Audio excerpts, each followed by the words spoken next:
Welcome to LSS tutorial. Kolkata বিশ্ববিদ্যালয়ের ইতিহাস অনার্সের সকল স্টুডেন্টদেরকে এলএসএস টিউটোরিয়াল চ্যানেলে স্বাগত জানাই। তোমাদের আজকের ভিডিওটা সেকেন্ড সেমিস্টারের স্টুডেন্টদের জন্য। তোমরা ইতিমধ্যে ফার্স্ট সেমিস্টারে এক্সাম দিয়ে দিয়েছো। আশা করছি সবার এক্সাম খুব ভালো হয়েছে। এবার তোমরা সেকেন্ড সেমিস্টারের এক্সামের জন্য প্রিপারেশান নিয়ে নিতে পারো। আমি অলরেডি তোমাদের সেকেন্ড সেমিস্টারের সিলেবাস সহ তোমাদের যে ডিএসসি 2 পেপারটি রয়েছে, ডিএসসিসি 2, সেই পেপারের সাজেশনও অলরেডি পোস্ট করে দিয়েছি। তোমরা যারা এখনও চেক আউট করোনি অবশ্যই চেক আউট করে নিতে পারো এবং পরবর্তী এক্সামের জন্য নিজেদেরকে আগেভাবে প্রস্তুত করে নিতে পারো। আমি একেবারে সহজ বাংলা ভাষায় তোমাদের সিলেবাস পোস্ট করেছি। আমি ডেসক্রিপশানে পারলে তোমাদের লিঙ্ক দিয়ে রাখবো, তোমরা গিয়ে সরাসরি চেক আউট করে নিতে পারো। আজকে ভিডিওটা তোমাদের একটি 5 মার্কসের গুরুত্বপূর্ণ অ্যান্সার শেয়ার করে দেবো, যে প্রশ্নটা ভেরি ইম্পর্ট্যান্ট প্রশ্ন তোমাদের আসন্ন সেমিস্টারের জন্য। তাই তোমরা যারা খাতায় নোট ডাউন করতে ইচ্ছুক অবশ্যই দেখে দেখে নোট ডাউন করে নিতে পারো, ঠিক আছে? তো আমি মূল ভিডিওতে আসছি। প্রশ্নটি দেখো, তোমাদের 5 নম্বর যে প্রশ্নটি আছে সেটা হচ্ছে পশুচারণ ভিত্তিক যাযাবর বৃত্তি বলতে কী বোঝায়। ভেরি ইম্পর্টেন্ট প্রশ্ন তোমাদের এটা, ঠিক আছে?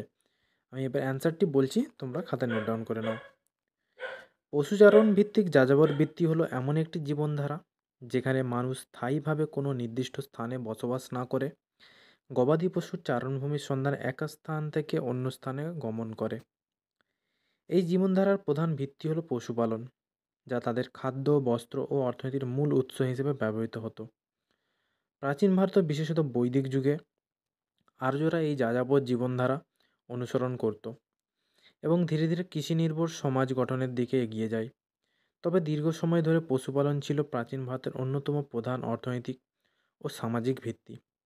প্রথম প্যারাটি বলে দিলাম। হ্যাঁ, তোমাদের আরেকটা কথা বলে রাখি, তোমাদের 5 নম্বরের মোটামুটি 250 শব্দের মধ্যে অ্যান্সারটি কমপ্লিট করতে হয়। আমি তোমাদের যথার্থ শব্দের মধ্যেই অ্যান্সারটি দেওয়ার চেষ্টা করেছি, তোমরা তোমাদের সুবিধা অনুযায়ী পড়ে নিও, ঠিক আছে? দ্বিতীয় পার্টি দেখো কী রয়েছে। প্রাচীন ভারতের পশুচারণ ভিত্তিক যাযাবর সমাজের কিছু গুরুত্বপূর্ণ বৈশিষ্ট্য ছিল। প্রথমত, তাদের জীবনধারা সম্পূর্ণরূপে গবাদি পশুর উপর নির্ভরশীল ছিল এবং গরু ছিল তাদের সবচেয়ে মূল্যবান সম্পদ। গরুর সংখ্যা একজন ব্যক্তির সম্পদ ও সামাজিক মর্যাদার নির্দেশক ছিল। দ্বিতীয়ত, তারা নির্দিষ্ট কোনো স্থানে বসবাস করতো না, বরং ঋতু পরিবর্তনের সঙ্গে সঙ্গে চারণভূমির সন্ধানে এক স্থান থেকে অন্য স্থানে গমন করত। তৃতীয়ত, তারা পশুপালনের পাশাপাশি ক্ষুদ্র পরিসরে কৃষিকাজও করত, তবে কৃষি তাদের প্রধান জীবিকা ছিল না। চতুর্থত, পশুপালনের মাধ্যমে উৎপাদিত দুধ, ঘি, পশম এবং চামড়া স্থানীয় বাজারে বা অন্য সম্পদের সঙ্গে বিনিময় করা হতো, যা তৎকালীন বাণিজ্যের অন্যতম প্রধান মাধ্যম ছিল। পরবর্তী পারা দেখো কী রয়েছে। ঋগ্বেদে গবাদি পশুকে সম্পদের প্রতীক হিসেবে উল্লেখ করা হয়েছে এবং পশুচারণকে সমাজের অন্যতম প্রধান অর্থনৈতিক কার্যক্রম হিসেবে চিত্রিত করা হয়েছে। খ্রিস্টপূর্ব প্রথম সহস্রাব্দে গড়ে ওঠা বৈদিক সমাজে গরু, ঘোড়া, ছাগল ছিল সর্বাধিক পশু পালন করা পশু। বিশেষত ঘোড়া ছিল যুদ্ধ ও যাতায়াতের অন্যতম প্রধান বাহন। ঐতিহাসিক রমিলা থাপা তার গবেষণা উল্লেখ করেছেন যে প্রাচীন বৈদিক জনগোষ্ঠীর অর্থনীতির মূলত পশুপালনের ওপর নির্ভরশীল ছিল এবং কৃষিকাজের পরবর্তী পর্যায়ে গুরুত্বপূর্ণ হয়ে ওঠে।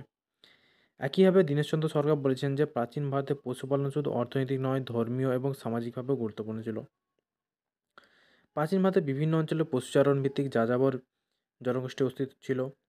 উত্তর পশ্চিম ভারতের সিন্ধু অববাহিকা অঞ্চলে আর্যদের পূর্ববর্তী সভ্যতাগুলিতেও পশুপালনের নিদর্শন পাওয়া যায়। হরপ্পা ও মহেঞ্জোদারোর খনন কাজেও গরু, মহিষ, ছাগলের কঙ্কাল পাওয়া গেছে, যা প্রমাণ করে যে সিন্ধু সভ্যতার মানুষ কৃষির পাশাপাশি পশুপালনেও পারদর্শী ছিল। এছাড়া রাজস্থান, গুজরাট এবং মধ্য ভারতের জনগোষ্ঠী যেমন গুজ্জর, মালধারী ও রাখাল সম্প্রদায় দীর্ঘকাল ধরে পশুচারণ ভিত্তিক জীবনযাপন করেছে। গুজ্জর সম্প্রদায়কে প্রাচীন ভারতের গ্রন্থগুলিতে গোপালক হিসেবে উল্লেখ করা হয়েছে, যারা দুধ ও দুগ্ধজাত পণ্যের ব্যবসার সঙ্গে যুক্ত ছিল। পরবর্তী প্যারায় যাওয়ার আগে তোমরা বলে কি, তোমরা যারা নতুন এসেছো অবশ্যই সাবস্ক্রাইব করে রাখো এবং তোমাদের ইতিহাস রিডের কোনো অসুবিধা হলে তোমরা আমাকে সরাসরি হোয়াটসঅ্যাপ মেসেজ করতে পারো। আমি ডেসক্রিপশানে আমার হোয়াটসঅ্যাপ নাম্বার দিয়ে রাখলাম, তোমরা সেখান থেকে আমাকে মেসেজ করতে পারো। এরপরে দেখো কী রয়েছে। সময়ের সঙ্গে সঙ্গে ভারতের পশুচারণ ভিত্তিক যাযাবর সমাজে পরিবর্তনের মুখে পড়ে। কৃষির প্রসার, জনসংখ্যা বৃদ্ধি এবং নগরায়নের ফলে অনেক যাযাবর গোষ্ঠী স্থায়ী বসবাসের দিকে ঝুঁকতে শুরু করে। যদিও আজও ভারতের কিছু অঞ্চলে বিশেষত রাজস্থান, গুজরাট ও মধ্য ভারতে পশুপালন কেন্দ্রিক যাযাবর জনগোষ্ঠীর অস্তিত্ব লক্ষ্য করা যায়, তবে প্রাচীন ভারতে এদের প্রভাব ছিল আরও ব্যাপক। পশুপালনের ঐতিহ্য এবং তার প্রভাব আজও ভারতের সামাজিক ও অর্থনৈতিক কাঠামোর একটি গুরুত্বপূর্ণ অংশ হিসেবে বিবেচিত হয়।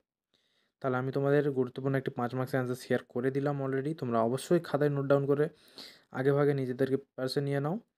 আর তোমরা কোন কোন প্রশ্নের অ্যান্সার চাও অবশ্যই আমাকে কমেন্টস করে জানাও। আমি অ্যান্সারগুলি শেয়ার করে দেওয়ার চেষ্টা করব। তাহলে দেখা হচ্ছে তোমাদের সাথে পরবর্তী কোনো ভিডিওতে।